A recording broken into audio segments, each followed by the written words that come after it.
Hi, welcome to True Creeps, where the stories are true and the creeps are real. We'll cover stories from grotesque gore to the possibly plausible paranormal, to horrifying history, to tense and terrible true crime, and everything else that goes bump in the night. We're your hosts, Amanda, and I'm Lindsay, and we want you to join us while we creep. We cover mature topics. Listener discretion is advised.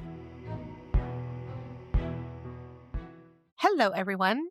Today in our spooky travel series, we are heading to St. Augustine, Florida. I'm so excited. And there's a reason why we're very excited for this particular spooky travel episode. And it's because Lindsay and I are actually going to St. Augustine next month. And we have a few spooky investigations planned while we're there. So we've been freaking out for so long, but we haven't actually been able to say it yet. Yeah. When I went to law school, it was in Jacksonville, which is about 30 minutes away from St. Augustine. So I'd go there relatively frequently. I would say that the whole place feels fucking haunted. And that was like before I was the version of myself that I am now. That's a little bit more into the ghosty things, a little bit more aware of energy and shit. I'm intrigued to see how it feels different now, especially like in comparison when I'm like, oh, it used to feel super haunted already. Yeah. And I've never been, so I've only read about it. So I'm very excited. And then later on this month, so on the 28th, we have Patreon night. And it's always a good time. We have so much fun. We sometimes play games, just chat. Yes. But what we are hoping to chat about this time is our trip. And we're asking patrons, when you're listening to this, if you think of something that you'd like us to do on the investigation, like go to a particular area, try to get an EVP somewhere. There's more. I don't want to spoil it. But if there is something you'd like us to do or ask, perhaps a spirit, we would love to hear it on Patreon night. Yeah. It's such a fun time to hang out with people, too. And it's really fun when you get other people's input on investigations, because sometimes you don't really think of a particular question. And like, even when we were at Velisca, we were like, oh, we should have done this or we should have asked this. So I think having a group of like-minded spooky people to chat about it beforehand is going to be the best thing. Oh, yeah. And like before we went to Velisca, Amanda and I had never talked really intensely about like what our ghost experience was. So we get there and Amanda's like, so like, what were your other investigations like? And I was like, what? And she's like, like she didn't make that sound, but I feel like she was like, oh, okay. She's fresh at this. Okay. And so, but we didn't have like conversations about like what we wanted to do in every room. We had a vague idea, and like Amanda and I, similar vibe with the rest of the group that we went with, which was like be very respectful, be kind, etc. I think I'm excited for the opportunity to like go in with like, okay, these are the things we want to do. This is kind of like our game plan of the things we want to say and ask while still being fluid in the moment. But I'm excited to do that with our patrons too. I think it's going to be a fun time. So the 28th, if you aren't a patron and you want to be, that's still open. So you can sign up for it just before the 28th. We have tiers starting at only $1. Yeah. So that'll get you into our party. Our party. I love it. Well, we're going to jump right into it because St. Augustine is rich with history. That's a word for it. We started researching and we're like, oh, there's so much here that we might need to do a little bit of like a high level overview of it, because then we'd probably have like 4 episodes on just the history. Yeah.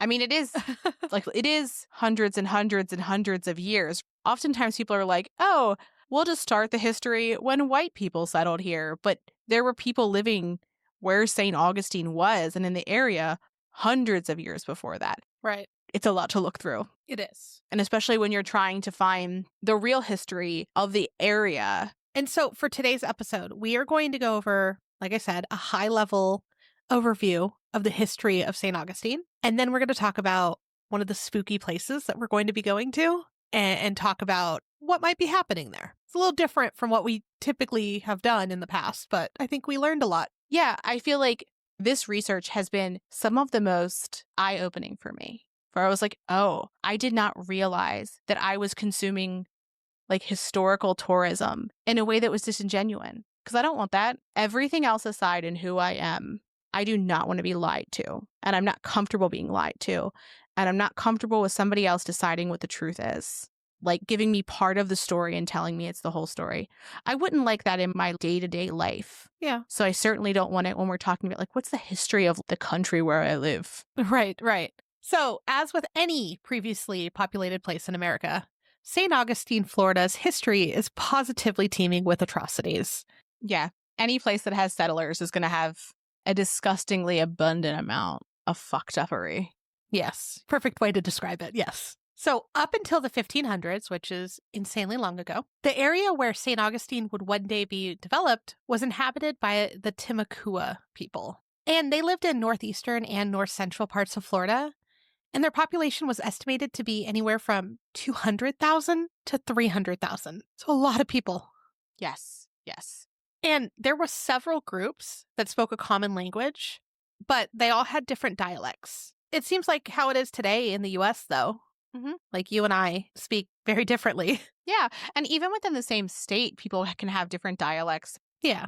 So all throughout what would eventually become American, European settlers, including British, who then became American colonists, ravaged the indigenous populations. White European settlers not only brought diseases that decimated the populations of indigenous peoples, but they also enslaved, raped, incarcerated, and killed indigenous populations in horrifying volumes. When you're thinking of just how horrifying that volume is, I want you to imagine that 200 to 300,000 number of Timucua who their numbers dwindled so much that there was eventually only just a few of them left, and they assimilated into different tribal nations. Some moved to Cuba, but that's a lot of fucking people. That is disgusting. It's shocking. Yeah. So the earliest account of European settlers in Florida was from 1513, when Ponce de Leon claims to have discovered Florida. I just don't think you can discover a place where people already are. That's not what that is. That's called stealing. All right. I found this for the first time. Yeah. Yeah, like if I walked into your house and said, I don't respect you, this is my house now, you might have feelings about that. Mm-hmm. I mean, it seems like it's a trend, though, with us. Yeah. I hate it. Yeah. So Florida was named Florida by Ponce de Leon, and it was because it was named after the Easter season, which was Pascua, Florida in Spanish. So that's where Florida comes from. I didn't know that. Yeah. In 1564, the French built a fort in this area that was not yet St. Augustine. And then just the following year, in 1565, Spanish came, took it over, and they established St. Augustine. What follows is literal centuries of fighting between European countries and British colonies to determine who can be the ultimate owner of Florida. Castillo de San Marcos, which is one of the most iconic pieces of like architectural history, I think, in St. Augustine. People just have often call it also the fort, was built by the Spanish, and it defended, from my understanding, its first attack from the British in 1702. Unfortunately, what happened, though, was right after, when they were like, we can't take the fort, they just burned the fucking city down. If I can't have it, no one will. Yeah, literally. So any haunted place, a horrific fire. In the early 1700s, the Spanish governor of St. Augustine said that slaves that escaped the British colonies, eventually American colonies, would be given their freedom in St. Augustine if they, 1, declared allegiance to the King of Spain, and 2, embraced Catholicism. The first legally sanctioned free community of former slaves was established in St. Augustine in 1738 and was named Gracia de Real Santa Teresa de Mos. It's believed that the Seminole Wars, which spanned from 1816 to 1858, was instigated, at least in part, because the American colonies were pissed that their slaves had a place where they could escape to. So they're crossing from like the border between Georgia and Florida, which kind of blurs for a bit of time before it's ironed out. Yeah. But so they're pissed about that, among other things. Which some of those other things, by the way, were resources. There was a very big cattle industry in Florida that was very lucrative, and it was predominantly run by indigenous populations. And so they were like, that looks nice. Yeah, we'll take that. Awful. And then speaking of the Seminole Wars, eventually 1,400 soldiers from America were eventually buried in St. Augustine. So we've got a genocide of indigenous populations. We then have the bodies of soldiers who fought against indigenous populations. And depending on your beliefs, some people are like, ghost follows body. So like, if you're just thinking of like, how do we end up with what becomes a haunted soup of like, who knows what the fuck is here? Who knows what kind of energies we're mixing? Right. And everywhere, too. Exactly. So portions of Florida were considered to be United States territory for decades until the whole state was accepted into the Union in 1845. And then shortly after, the Civil War starts, and pretty soon into the war, Union troops occupied St. Augustine, and they did so throughout the war. So a lot of bloodshed. A lot of bloodshed. So we've got genocides, we've got battling over the territory, then we've got civil war. There's a lot happening. There's a lot of bad stuff happening. Yes, let's add to this. So in 1914, the St. Augustine fire destroyed a significant portion of the city. This includes homes, businesses, the courthouse, the opera house, and 6 hotels. Relatively speaking, like that, I was going to say, that's not terribly long ago, like because of how old the history here is. Yeah. But wild. So, of course, we always need the fire with the haunted places. Yeah, we got a second fire. We'll talk more about it in a minute. And that's not even including the other fires that, like, we don't even know because we're not getting into the full battles between the Spanish and French and British and everybody. Yeah. In the civil rights era, there were nonviolent demonstrations and marches that were met with violence from white supremacists, which at that point they were called segregationists. And unfortunately, we're seeing that happen right now again. Disgusting. One of the things that people often say about protests, especially when there's property damage, is why can't there be nonviolent protests? Why can't it be peaceful? Why can't it be quiet? Why can't it be easy? That is, I've heard it countless times. Yeah, that's what they all, comment and say. And yeah, it's, oh, well, if you're upset, you don't have to do da-da-da-da-da-da.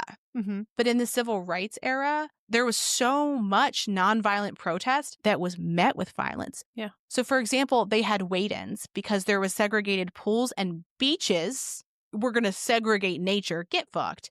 So they had wait-ins, and as part of a protest, Black people got into a pool, and the manager of the fucking hotel poured hydrochloric acid into the pool, which can burn your skin. It's fucking acid. Yeah, right. And then police officers got into the pool to arrest the people. Like, fuck them. Yeah. Ridiculous. No, it's horrific. Mind-boggling. Oh, yeah. When we were reading it, we were just like, what the literal fuck? Right. So the KKK would even go into Black neighborhoods and shoot into homes. There's no reason for that other than hate. Ugh, breaks my heart. This one's a tough one, but we thought it was important to go over the history because this is why a big portion of why a lot of the area is haunted is because there was just so much bloodshed year after year after year. It wasn't even just like one big thing. It was like, no, let's do this all the time. Another reason why we wanted to do this was because we did not want to provide the palatable version of the history that is given when you look at tourist materials. When you look at like heritage tourism, which is something that we looked into, is like, what does that look like when you start writing history and making it kind of performance in a way that is consumable to people who are coming to visit? You break off bite-sized pieces of history so that the most powerful class does not seem like the bad guy. A lot of the tourist materials really focus on this like idealistic idea of history and enduring spirit, and that people worked really hard and it was valiant soldiers and that it's all good things and that everything ended up fine. But it didn't. It ended up fine for white people. For certain people, yeah, not for everyone. Yeah, like the Timucua people are gone. Mm-hmm. How is that fine? Yeah. So not a fun conversation, but a worthwhile conversation to consider. Whose history are we saying when we talk about history? Who decides the history of a place? It also, shamefully, never occurred to me to consider that when I go to a tourist location, especially one that is considered historical, to really dive into whose history am I ingesting? Like, whose history am I looking for? Yeah. Am I taking this at face value, or am I considering the source as I would with other things in my life, right? Like, I've just been like, I'm in historic insert place. This is the history of it. And I'm like going on the little tours and never thinking like, oh, hey, this is a curated thing. Like, this is a curated experience. Yeah. And often it's going to be curated for children and adults. And like, I get you don't want to teach children horrible things, but also children kind of need to know the horrible things. And if children are in a place where they are going to meet violence in their schools, then they should be considered mature enough to be able to hear about violence from our past. Yeah. Yeah, because they unfortunately sometimes have to live it. But no, I agree with you. I feel like it's you read the same chapter of the book, but you don't read all the other chapters that include all of the people that were in an area. And not saying that we are covering all of it because there's just so much, but this is like a high overview. And we tried to include at least as many of the people as we could. Yeah. One of the resources that we used for today when we were really figuring out how we wanted to present the history of St. Augustine, it was a dissertation by Dr. Camille Peterson. It was their dissertation, and it was like 179 pages, and I was like, this is a brutal, mind-opening read. And I am fundamentally changed about how I view historical tourism after this moment. We'll link it in the show notes. If you're in a place, and I hope you are, where you're like, I'm willing to change my preconceived notions on what America is, I would just say, like, it's an interesting read. Yeah, for sure. I did not know this before we did this research, but when you look at St. Augustine's history, they consider the start of the history when white settlers came. They call the time before that prehistoric. When I think prehistoric, I think dinosaurs. So do I. Yeah. Not pre-white people. I was like, what the fucking fuck? Yeah, that's a wild way to refer to it. Yeah. Yes. How is that prehistory? How isn't that just history? Yeah. But anyway, getting back to our what is the energy in St. Augustine like conversation, aka the list of the atrocities of St. Augustine. Right. So we referenced this earlier, but wanted to give more specifics about how deadly the illnesses that were brought to Florida were. So throughout various outbreaks of yellow fever in St. Augustine, starting in 1649, there have been hundreds of people who have died from this illness alone. Shortly after the first yellow fever outbreak, there was the first smallpox outbreak in 1655, so they didn't really catch a break. And then the first measles outbreak in 1659. Just one after a fuck another, it feels like. Yeah, so 49, 55, and then 59. Back to back to back. And I can't even picture that with medicine from then. Oh, no. I can't picture how devastating that would be today, let alone like in that time period. Right. Wild. So again, to try to summarize the best we can, we thought it was important that we all know what happened in this particular place, and then wanted to, quickly point out the sheer amount of cruelty, strife, death, and destruction that is embedded into St. Augustine's history. And I think, like Lindsay said before, going there and being a little more in tune with like spiritual things and spooky things, it's going to be a lot more than some of the other places that we've gone to. I am nervous because I think it is going to be so impossibly sad. When you're there, it just feels heavier. And I don't mean in like a fully negative way, right? Like, I don't think there's many places that are only bad. So like, it's not as though it's the worst place to be. If you're a person who like feels things, you might feel something if you go there. So speaking of feeling things, one of the first things that I did when I went to St. Augustine and saw a coquina building was I felt it because it is very rough and it was not something I was familiar with. So Amanda said we're going to go into history and then we're going to talk about ghosts, but we fooled you. There's something in the middle. We're going to talk about building materials that you may not have heard of before. I didn't hear about it before I'd gone to St. Augustine. Amanda, had you heard of it before we were doing this research? No, not at all. Yeah. So we're going to talk about coquina. And the fort that we mentioned earlier, Castillo de San Marcos, is made of coquina, which is one of the reasons why it's so fucking sturdy. It's still there and was built in the 1700s, at least. Yeah. Wild. So let me tell you a little bit about coquina. It's comprised of, shocker here, coquina clamshells that are adhered together with a porous type of limestone. And we've talked about limestone before. We have. So it's actually pretty interesting how nature makes this. The process starts hundreds, thousands, if not millions of years ago, with clams doing their thing, living in the shallow water of coastal areas in Florida. Now, over these hundreds, thousands, millions of years, the clam shells, for when the clammies die, they're layering up. They're layering and they're layering and they're layering and they're layering, and the water is shallow, so there's water in between. Then we have the most recent ice age we had and the sea levels drop. So these layers and layers of X bazillions of clamshells are no longer submerged underwater. So they're exposed to the open air, to rain, to wind.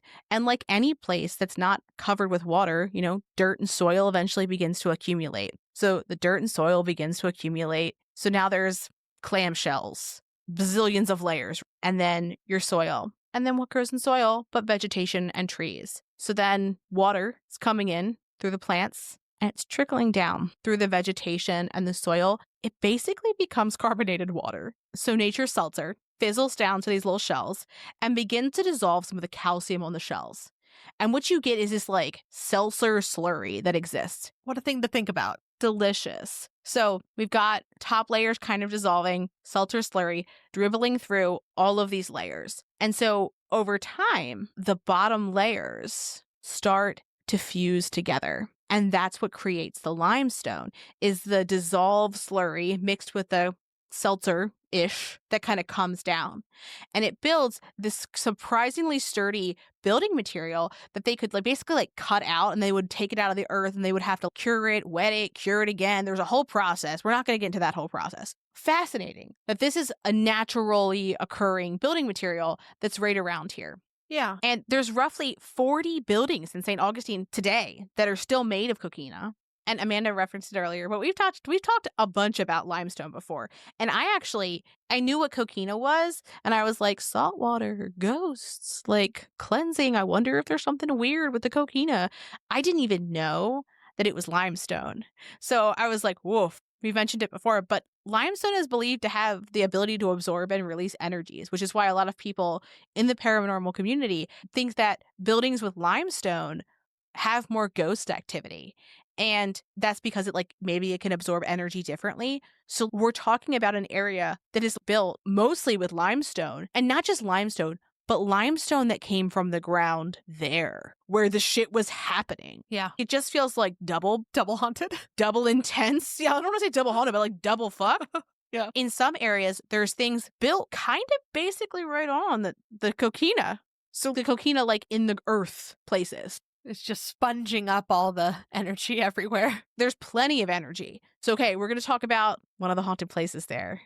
We've gotten to that time of the episode. Yes. So we are going to this particular place. And after seeing some videos from it, I really do think it's going to be very spooky. So we're heading to the St. Augustine Lighthouse. And I know we just talked about history. We're going to go through a brief history of the building itself, just so you understand why there's so much history and who could be there, perhaps. So the lighthouse has existed in some capacity since 1586. And there is a reason why we say in some capacity, and you'll see. Before the first actual lighthouse existed, there was a wooden watchtower, which technically isn't a lighthouse. It wasn't there to help navigate ships, but to keep an eye on of what was going on at the time. Mm-hmm. The first lighthouse that was built was, quote, the earliest permanent aid to navigation in the continental United States. And that was around 1737. And that's when another tower took over the watchtower. Watchtower was made of wood. The new tower was constructed with coquina. And also, just to note, where the tower took over, that happens to be right near the Anastasia Coquina Formation and the quarry to mine the coquina. So it's like super dosed in coquina, that whole area.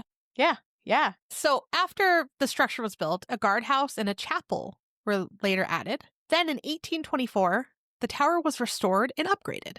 They added things like whale oil lamps and a keeper's house. So at least they had somewhere to go, right? Its first keeper, his name was John or Juan Andrew or Andrew. I've seen a few different ways that they've pronounced it. And he lit the lamps, and that's when it officially became a lighthouse. So there's light coming off of this tower now.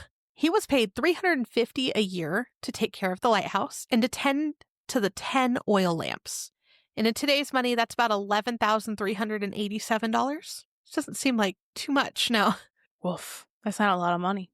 I would also imagine that the relative cost of items was different. That's true. We've also seen that it was after the 7 Years' War that it slowly started converting into a lighthouse to direct ships. So somewhere between 1763 and 1824 is when it officially turned into a lighthouse. So a little bit up in the air, but ultimately it became a lighthouse, okay? The first lighthouse fell into the ocean on August 22nd of 1880 after standing for 143 years. Now, this was due to coastal erosion, and luckily they recognized that it was likely to happen around 1871. They're like, that's not going to last too much longer. So Congress appropriated around $100,000 in funding for this new lighthouse. And it sounds like they gave less at first, and then they just kept needing more and more money to complete this lighthouse. And that's where we will be visiting today.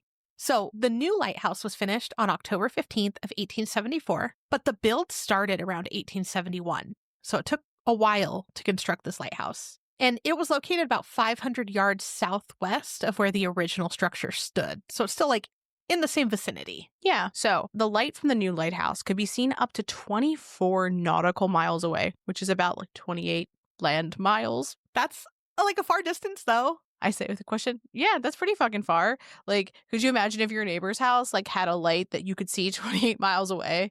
You'd be like, that's a fucking bright light. I actually do think my neighbor's light might be that bright. It like illuminates my bedroom window. I'm like, okay. Oh, yikes. Don't like that. And that's with curtains too. I'm like, okay, I guess I could just read a book. But anyway. So the light was bright. And interestingly, the same lens was in operation for a very long time. And it was made for St. Augustine in Paris, France. But in the 80s, people shot at it. So they had to replace the lens. Now, look, we are not lighthouse lens scientists, so I'm not going to act like I understand the full science of lighthouse lenses. From our understanding, it seems like parts of the lens may have been kept and parts of it had to be recreated, but that happened in the 90s. Some places say it's the same lens, but I don't know if like part of it got shot or what exactly happened. It's kind of muddy. Yeah, I'm like, did Safe Light come out and like Safe Light repair, Safe Light replace? You know what I mean? Like, did they just like skitter on up? Oh my gosh. I've seen a lot of lens information about lighthouses in the last week or two. Yeah, fair. And now I'm excited to actually go and like see it and understand it a little bit more because it's kind of hard to like, I don't know, to understand how everything works. Yeah. Conceptualize it. Yeah. Well, and I also like am thinking now that like you were in Arizona. When did you move to Arizona? Kindergarten age. So like you haven't lived in a lot of places that are like right on the water. Yeah. That like have lighthouses. Because I'm like, I've seen lighthouses tons of times. Yeah. Where we've went on vacation as kids, where I've gone on vacation as adult. If it's near water, I've seen a lighthouse. I'm like, whatever is a lighthouse. It's occurring to me in this moment that you're like, wow, lighthouse. Yeah. I mean, like we've taken cruises and stuff and we've seen them, but I've never been inside one. Like I haven't gotten to check it out and see how things work. Yeah. So there were typically 3 keepers stationed in the lighthouse at a time, and each would do an 8-hour watch. Their responsibility was to care for the light, and it sounds like it would be easy. You're like, just like switch the light on or turn your little thingy on or like light a fire, right? But it was not that easy. They would have to lug up a 30-pound can of lard oil up the tower stairs. And then once they were up there, they'd have to wind up the weight that revolved the lens, which was just a casual 275 pounds. No problem. I also just want to say when they have to take it up the stairs, hundreds of stairs. Yeah. They're tall. It's not like there's like an elevator. They had to like hike it up. So you're like 30 pounds, not that much, but 30 pounds more than what you normally carry if you're going up hundreds of stairs. Yeah. Just does not feel easy. That feels hard. Yeah. In addition to dealing with the heavy weight, doing endless cardio up with jugs of lard, right? They would also have to care for the buildings, give occasional tours to visitors. And some of them, while they were doing their keeper duties, had saved some lives. In one of the logbooks from September 23rd of 1887, it said, Schooner's Dream went on sandbar near Lighthouse at 3 a.m. 9 passengers rescued by keepers. Lost anchor, sails, and small boat. Vessel floated off in damaged condition. So like if the keeper had not been there, they wouldn't have been able to save them. And then on November 13 of 1890, the log said, at 5 p.m., the steamer Star Spangled Banner foundered on the bar. A total wreck. Crew were rescued by keeper. So they were everything, right? Like their job mainly was to keep the light going. So, no ships would crash or not know where they are. But then in between, they're just, out there saving boats when they mess up. You're there in the wee hours of the morning. Yeah. Where it's still dark. And you are the only person who's likely awake and milling about who's there to see it.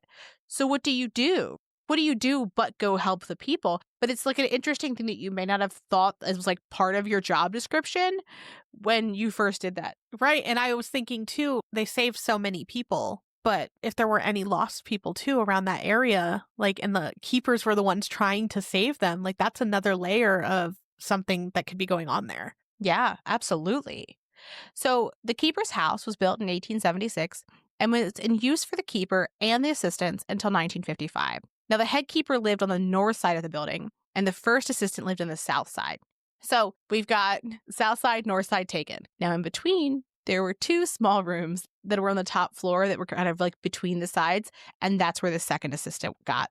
They got the leftover rooms. Yeah. So on each side, the bedrooms were located upstairs, and then the downstairs had a dining room and a parlor. So I think of it like a back-to-back duplex, if you will, with like a little, Yeah, yeah. And when you see the building, yeah, there's so many doors. And the first time I saw it, I was like, why? But it makes sense now. that's a lot of doors. And then in 1888, brick kitchens were added along with a new roof. Perfect. And something that I found interesting too when we were researching is there is somewhere online where it lists all the first keepers and second keepers and main keepers, just like the dates that they were the keeper. And some of them moved up. Some started as an assistant and then ended up being a keeper eventually. So there's a lot. Yeah. So in 1955, the lighthouse lamp was fully automated. And so the U.S. Coast Guard replaced the keeper with a position called lamplighter. That's not as cool. It's really not. So basically, the lamplighter had all the same duties as the light keeper, but they didn't get to live on site, which seems like, why? Like, there's a house right there. Yeah. So the house became a rental for a bit. And I want you to remember that later because we'll bring it up again. Mm-hmm. In 1970, the house had been empty for some time before it mysteriously caught on fire, you know, like all the haunted buildings that we Oof. talked about. And the basement and charred timbers remained, but there wasn't much left of the building. There are photos of this building Yeah. online and after the fire, and it's wild that they were able to, we'll talk about, rebuild. When you're looking at it, I want you to imagine, like today, if you were to go by a construction site and see like the bare bones, just wood of a house before walls and such are added, that's kind of what it looks like at first glance. Yes. Yes. The kind of skeleton of a house is what it looks like. Mm-hmm. Mm-hmm. And then the basement, I believe, also wasn't made of coquina. And so that remained. So they wanted to demolish it for safety reasons because, as she said, it looked like a skeleton. But 16 women in the all-volunteer Junior Service League of St. Augustine was like, fuck no, you're not demolishing it. They were able to raise $1.2 million over the next 15 years to restore and renovate the building, as well as the lighthouse tower. Damn. Including the lens that was still there. Wow. So they were able to save everything and add it to the National Register of Historic Places. Ultimately, it became part of the Lighthouse Museum of St. Augustine, and it houses exhibits related to St. Augustine's maritime history. And I did see in the history of all these buildings, too, there were various owners, like certain, I don't know, cities or whatever, and then ultimately they were able to be owned together again after some time. So it's kind of odd that they would like separate it, I guess, in my head. So this lighthouse is the 7th tallest lighthouse in the United States. And Lindsay, are you ready for this? There is 219 steps to get to the top.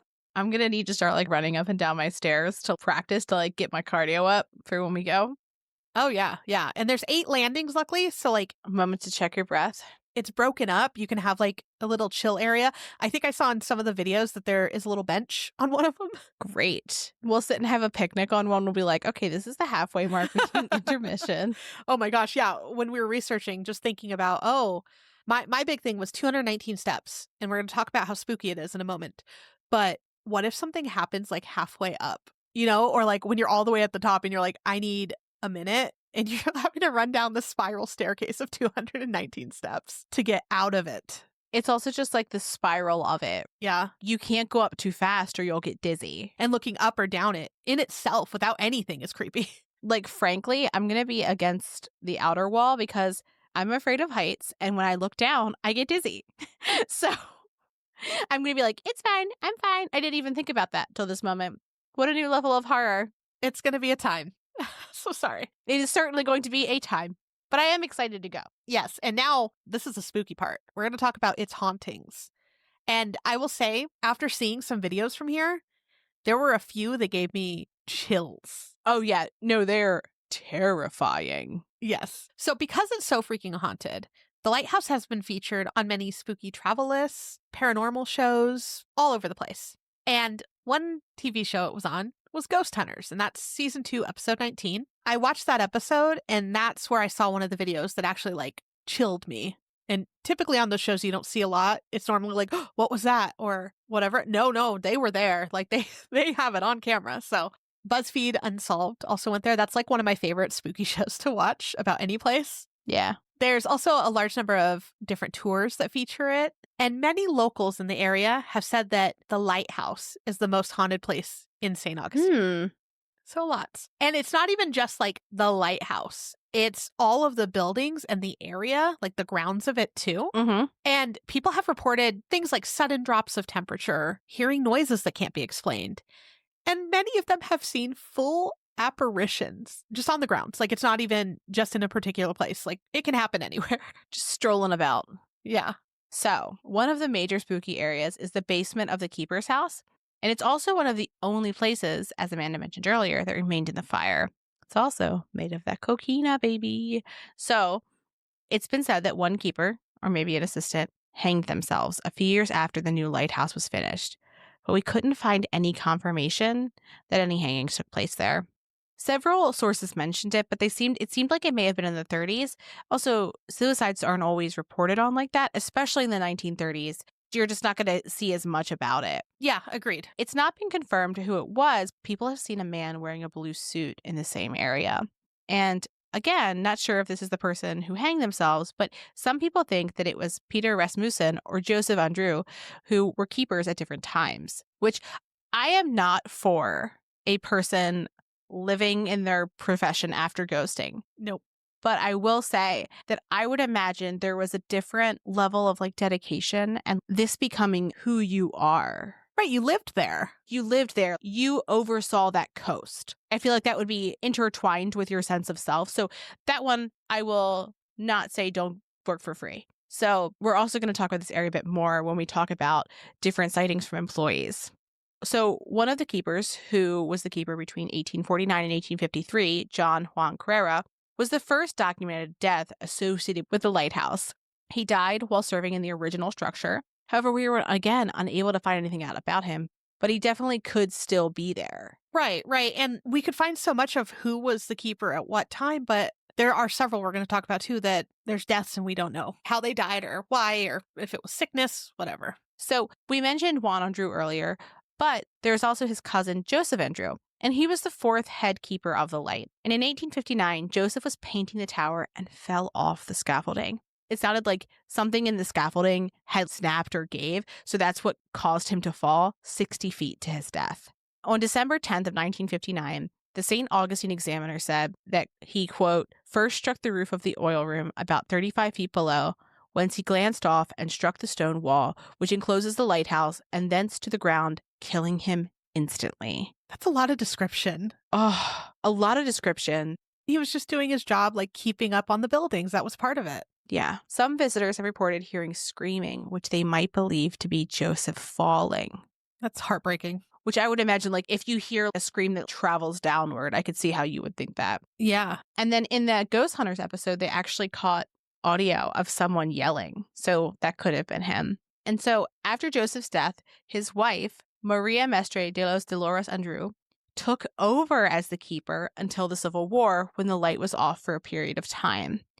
And just as another note, the Coast Guard recognizes Maria as the first Hispanic American woman to serve in the Coast Guard or its predecessor services, and the first to command a federal shore installation. That's a lot. Like, she was the first one, and it's under tragic circumstances. Yeah. And some people believe that she's there as well. I would wonder throughout the years how many wives of keepers were informal keepers, like helping do all the tasks and were there just as much, but we're not getting the credit. Yes. Like, if she could just take over, if she was qualified to run it for a short time, I just have a feeling that the other wives of keepers were likely stepping up and doing things, but were not given the credit for that work. Probably. Yeah, it's a lot. And I definitely hauled a bitch if my work was not given credit for, and they were only remembering my husband. I think I would have feelings about that. That might stay after death. Probably. So now the next story we're going to talk about is probably the most discussed in the area, and maybe the most active of spirits. So when it first became known that the first lighthouse was going to eventually fall, we mentioned that they started working on a new one. And so the construction started in 1871, and the superintendent of lighthouse construction, Hezekiah Pitti, moved him and his family to St. Augustine to oversee the construction. And they were all from Elizabeth, Maine. So it was like a decent move. Pitti's family included his wife, Mary, and their children, Mary Adeline, who was 15, Eliza Edward, who was 13, and Carrie, who was just 4. Now, children being children, they decided that the construction site was a super cool playground. Ugh. They would also play with other construction workers' kids. So there's just kids running around all over this place. By 1873, the foundation and about 42 feet of the tower was done. And how construction workers were moving the supplies was via railway cart. So what it would do is it would move the supplies from the supply ships, and they were docked at Salt Run, and then the little cart would carry it to the construction site. So back and forth. Yeah. Well, to a kid, that was essentially a cool roller coaster, right? Like it's a moving cart. I could see how that could be. Yeah. So the kids loved it. And what they would do is they would ride the cart down to the water. And at the end, there was this wooden board, is the best I can describe it. And it would stop the cart at the end. So they'd like hit this piece of wood, stop, get out, and do it again. Okay. Yeah. Fair. It sounds like how you would imagine it to work. Yes. Now, on July 10th of 1873, the girls were playing with an unnamed girl whose father likely was also working construction on the lighthouse. And this breaks my heart, and judging by the history of the place too, I think this is why. The only details that we can find on the unknown girl are that she was just 10 years old and she was Black. That's it. No names, no nothing. You don't know who her father is, nothing. I hate it. Just that they guessed that he might have been working. And so that broke my heart that we don't know more about her. And then some other stories say that there might have been 5 kids total, but I haven't seen any other names that might have been doing it. So not sure. I believe it was just the 4 of them though. So the 3 Pity girls and then the unnamed girl. The kids were riding the roller coaster doing their thing. However, this time it was different. The wooden board at the bottom was not there. Oh no. So when they went down, they went straight into the water, but the cart flipped onto them in the water, trapping them underneath. And so Dan Sessions, who was one of the workers nearby, saw it happen and he ran to the water. He jumped in fairly quickly, from what I understand, and he did everything he could to try to save the kids. Yeah. Unfortunately, by the time he was able to lift the heavy cart up, 3 of the girls had already drowned. So the only survivor was little Carrie, the 4-year-old. Those poor kids. Yeah. So the town and the construction site all shut down for the funeral of the kids. Like everything just halted. The Pity family ended up heading back to Maine, and they buried their girls there. And unfortunately, it's unknown where the other little girl was buried. Some sources also said that her body was never recovered, but I only saw that in 1 or 2, so I'm not sure. Other sources didn't even mention her. I hate that. Which is heartbreaking. They just mentioned the Pity girls. Yeah, but I'm pretty sure that there was an unnamed girl there. So a psychic who visited the area once contacted the staff, and they said, hey, I might know the little girl's name, and said it might have been Ellie or Eleanor. Cute, sweet name. Yeah. The St. Augustine Lighthouse website said that they have been continuing archival research to hopefully find the answer one day. Yeah. So I'm glad that they're at least looking for it to see can we find record of her and talk about her too. Yes. So there have been numerous sightings of the little girls on the property. Some have seen a little girl wearing a blue velvet dress, which is what people believe Mary was wearing when she drowned. So another visitor saw a little girl wearing a Victorian-era outfit, sitting on a bench, reading a book. I think I would be terrified, but also that's kind of adorable. Right? In this instance, the woman went up to the little girl to ask a question, but then another group came up at the exact time. And when she looked away at the other group who was approaching, the girl was gone when she looked back. She'd be like, huh. Ooh. Yeah. And that's why I'm the whole grounds are haunted. It's not just inside the buildings. Yeah. That's why I'm like, all of St. Augustine is haunted. The whole place, it feels like. Yeah. So in another story during a tour, a woman approached another woman on the tour to compliment her daughter's behavior. So the woman's like, what? I don't have a daughter. And then the other woman was like, but there's been a little girl standing by your side all night. Didn't that give me chills? Yeah, there was no child signed up for that tour. Can you just imagine being like, I'm sorry, what? I'm sorry. Right? I've been here for how long? And there's been a little girl next to me that I can't see? Why didn't I know that? Yeah. How corporeal must she have looked? Yes. I don't know what's worse, being the friend of the ghost that they're hanging around with, or being the person who was like, no, but that was a real child. No, don't tell me that. Don't tell me. No. I haven't been just present with this ghost for hours and not noticed. Right. But so many visitors hear the sounds of kids laughing, And then in the gift shop, the music boxes will just on their own pop open and play. They're having a good time at least. Cute, but sad too. Yeah. So remember how I said the keeper's house was rented for a short time? Someone who rented it once reported a small girl standing by their bed. Mm-mm. So she's like, "What you doing?" What you doing? You trying to snooze? Oh, that is a lot. Okay. So some guests have also reported seeing apparitions of girls playing hide and seek. And at times, they may even include people that are in the area in their game. And you won't even know that you're playing. One night, an employee was closing up and they heard giggling coming from the tower. So they're like, "Oh no, I might have left someone up there." Yeah. So they go up, the 219 steps casually. And they go up there and there's no one. No one's there. Mm-mm. We've talked about ghosts that like prank people before. Yeah. But like, I'm sorry, 219 steps of prank is a lot. That's simply too much. Don't make me walk up there. At least halfway up, be like, "Yo, I'm a ghost." Yeah. Yeah. You don't need to come all the way up here. I'm not real. I'm not real. Just kidding. But yeah, so there's no one up there. So he's like, "Okay, maybe I heard some, I was hearing things." So he starts to walk back. As he starts to walk back down, he heard the giggles below him. And then he got to the bottom. Same thing. No one was there. And it's like one staircase. It's not like someone could like disappear in there. Yeah. You will run into them. So they do that. Another story involving hide and seek sounds like something like I would consider doing while we're there. I don't know how you'd feel about this. Within a group, yes. Yes. But there was a group of young women and they attended the tour and had an EMF reader. While holding it, she asked the children if they wanted to play hide and seek because she had been told that they like it, right? The EMF reader immediately spiked. So she's like, "Okay, let's play hide and seek." So she walked around the area and was looking for them, essentially. And she's like, she figured when the EMF reader went off, she found them. So when she gets to the staircase that leads to the main floor, they were in the basement, the EMF reader spikes. So she's like, "Found you. Do you want to play again?" And then it spikes again. So she's like, "Okay, let's keep going." She wandered the basement more, looking for them. Again, EMF reader. It does end up going off by the children's play table. Yeah. So she's like, "I found them again." But right after this, another group went down into the basement and the EMF reader just stopped altogether. No more readings. Interesting. Yeah. I would imagine like not everybody, just some people who you feel kind of safe with. You would do that if you were a little kid. Yeah. And we'll talk about it, but I think that they like groups of women. Yeah, reasonable. So we also did find a story from a tour guide that was creepy but sweet. The tour guide was talking with a woman.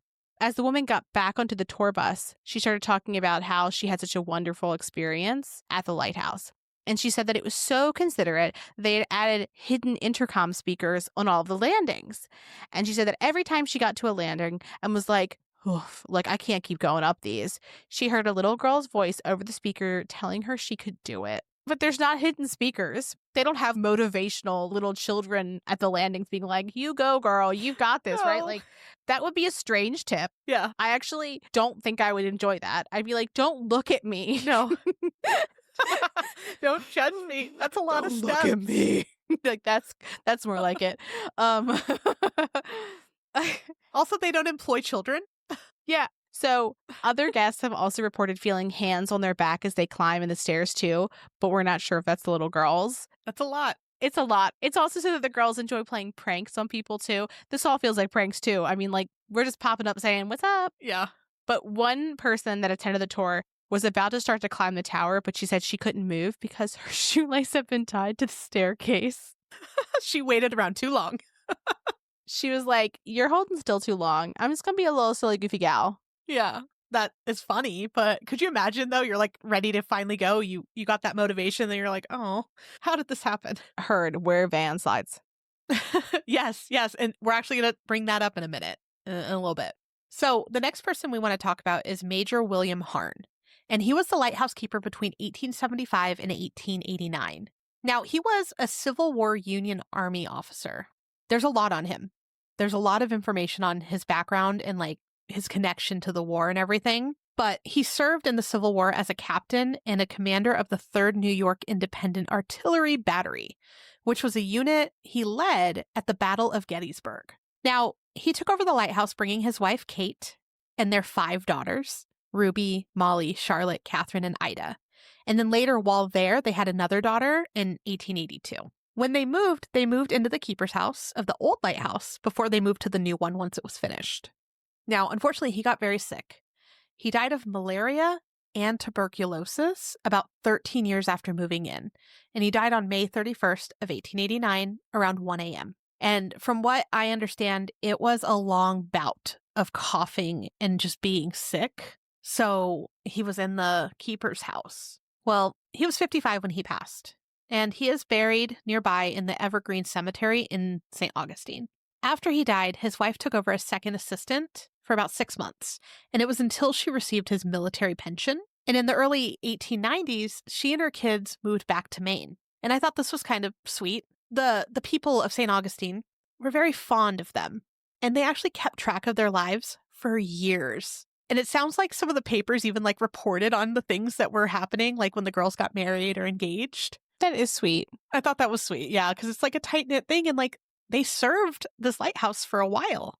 It's also said that the newspaper reported when Kate died over 30 years later after she moved away. So like they were invested in this family. They loved their keepers. Yeah, yeah. Now, often when people are in the keeper's house, in the parlor alone, they'll hear someone coughing. Sometimes it even sounds like it's right next to your ear. So you'll be the only one in the room and you'll hear it like right over you. I don't want that. That's the last sound I want to hear. I don't either. Right? And I feel bad like if he is still sick, after that, or if it's like residual He's got a little tickle. Energy. I don't know. I hope he's not sick still. I mean, honestly, if I happened to be a ghost who was haunting people, I actually think it would be hilarious to cough in people's like face. Like that would be objectively funny because like the gut instinct is to be like, what the fuck? And then there's no one there. Yeah. Yeah, that's true. And it's an unmistakable sound. It could also be a funny little joke. Yes. Now, other people in the same area, so the parlor, have seen an indentation on one of the seats just appear, like someone just sat down. It's often paired with a long, drawn-out sigh. Like taking a load off. Yeah. Like you finally just sat down after a long day. Yeah, like you just climbed 219 steps up and down. More than once, likely. And then you got home. Yeah, yeah. Now, this is the scariest thing to me personally. There's a rocking chair that moves by itself. Uh-oh. And one of the stories I was able to find is that there was a new tour guide, and she referred to Harn by the wrong title. She called him Mr. William Harn instead of Major. Oh. And so that pissed him off. So right after she said it, the rocking chair started violently rocking back and forth. And she has guts because she's like, stop it. She told the chair to stop. It stopped. And then she took her group out of the room and did not go back for the rest of the night. So we will be very respectful while we are there. Of course. Of course. So after Harn's death, Joseph Rantia took over as the keeper in 1889. His wife, Mary, died on September 23rd of 1894 at 9 p.m. But unfortunately, we could not find more details on how she died. We just saw that Joseph continued to work at the lighthouse for a bit. Joseph was there a total of 12 years before transferring to the Hunting Island Lighthouse in South Carolina, replacing a man named Peter Rasmussen. It's funny because he ended up taking over the St. Augustine Lighthouse from 1901 to 1924 and ended up being the longest serving keeper there. We don't think he died on the property, but he did love his cigars and he took his job very seriously. He recorded things in the logbooks like when bathtubs, closets, and lavatories were installed in the innkeeper's house. So like he was keeping like a diligent record of like how the property changed. Yeah. And I heard he was really kind too. Like he would, like when guests would come, he'd offer them like lemonade and stuff. So people would also smell cigars in the keeper's quarters, and they believe it's Peter stopping by. Specifically, he enjoyed cherry tobacco, and people say they specifically smelled cherry tobacco. I could not tell you what that smells like. I'd be like, something. No, but like if someone smokes cigars, they might, Yeah. And we are all about being respectful to any type of ghosties, so we hate this. But somebody said that he was stupid once, and then they just smelled a cigar right after. Excuse me. Yeah. From what I understand, they were like leaving the room and they're like, Peter's stupid or something along those lines. Yeah. And he's like, and then immediately it was like, I don't think that they saw the smoke, but it like overwhelmed the person. like a scent. Oh, I'm here and I'm watching you. Yeah. I heard that. Yeah, exactly. So now we're going to talk about some of the stories of what people have experienced at the lighthouse. The first is from Alan Studer, a retired lighthouse guide. and he said that he's heard groaning sounds while he's in the lighthouse. Paul, the director of education, was featured on Ghost Hunters, and he shared several stories. He said that when closing up for the night, the person who closes would always close the door to the outside viewing area and then padlock it. So it's like locked. Yeah. So that's like up at the top, like where you can go on that lookout area. Yeah. However, people would come in to open the next morning and they would see that that door was open. And for whatever reason, the alarm for that door, because quite reasonably that door should have an alarm, didn't go off whenever it was open. So like whatever opened it also bypassed the alarm. Yes. And so reasonably they were like, okay, we need to get this investigated because that's a hazard. So the alarm company investigated, but nothing tripped the motion sensors. Some believe this happened because the Pity Kids and their friends were playing. Kind of cute, but also terrifying. They're just like, we want this open. Yeah. No, we prefer the view. Yeah. Now, Paul also said that people have reported that during storms, they've spotted a woman in white or a little girl in period clothes up at the top of the tower. No. Always a woman in white. We always talk about that. But the little girls obviously could be the sisters or their friend. And as for the woman, it could be a couple different people, but a lot of sources believe it to be Maria, and that they made it really sad. They said that she'd go up there and stand over the edge and look down where her husband's body would have fallen. Fuck. I just feel like that's probably not what I'm hoping, that she's not just focusing on that forever, but maybe. And then others have seen the same woman walking in the yard between the buildings. So there might be a woman up there. Now, Paul also talked about the lightkeeper's house, specifically the parlor, and he said it's very full of activity. The last lighthouse keeper, James Pippin, would hear footsteps. He'd also see lights turn on and off, and he heard voices, even though no one was there with him. He was so afraid of this house that he refused to sleep in it, and he ended up opting to stay in a Coast Guard bungalow, saying that he didn't want to stay in the haunted house. So, like, the last keeper was like, hell no, I am not staying in this house. Honestly, that's fair. You simply cannot be forced to live in a haunted house. That's not reasonable. He's like, no, thank you. Now, according to Paul, the majority of the activity seems to happen in the basement in the keeper's house. And so while in the basement, the executive director saw, quote, an image of a man walk past. And I believe it's like the opening into the other like room of the basement. And she called out to the man, and then she walked into the room. When she entered, no one was in there, but she like for sure saw a guy walk by. No, thank you. Others have reported spotting a man in the same area of the basement, but he's gone when they look again. And now when they describe him, they say that he looks like he's either wearing a uniform or a suit, kind of like the one that we mentioned earlier. Mm-hmm. But a lot of the employees have also seen this. Now, Paul's interview was on Ghost Hunters, and we wanted to share that in that episode, they not only heard voices, but they saw a shadow on the stairs of the lighthouse. And this is the thing that gave me chills. When they're looking, like, they look up the spiral staircase to look at how big the staircase is, and they're talking about it, and they see what looks like a person going up to the railing and look down at them. Mm-hmm. And then a couple seconds later, it's on a different landing doing the same thing. It's so scary. It's unsettling. And now another thing too is the landings, like when you go towards, I believe it's the top-ish, there's a motion activated light. So if whenever anyone's like heading up the stairs, it turns on. Mm-hmm. Well, when that figure was all the way like towards the top, that light never turned on. That video is probably the creepiest video I've seen on a TV show. Yeah. I always get a little skeptical about TV show ghost things when I'm like, For sure. could you have hired someone there? And I'm like, I just don't see what the benefit of that necessarily is. And I feel like that'd be an easy one to debunk. Yes.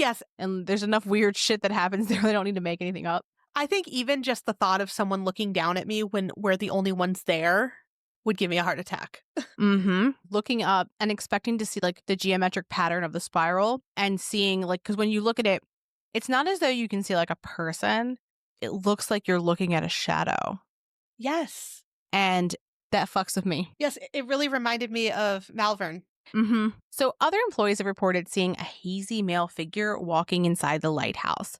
They've also heard footsteps both inside and in the gravel around it when no one else is there, which is a very, like, gravel walking is a very distinct sound.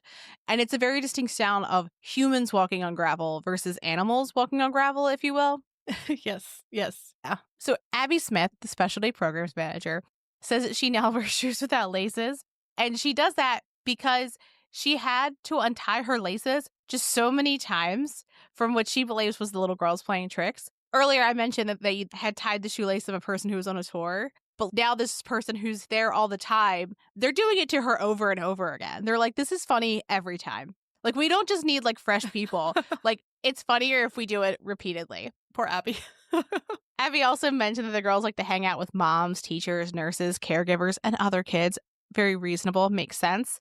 And that they also leave footprints in the keeper's house. There's even a photo that shows little kids' like footprints on the floor, and it's pretty distinct looking. Like you can tell. Yeah. So we talk about hauntings. We talk about like what are hauntings? Is it a residual ghost? Is that a traumatic thing that happened? Like what's going on?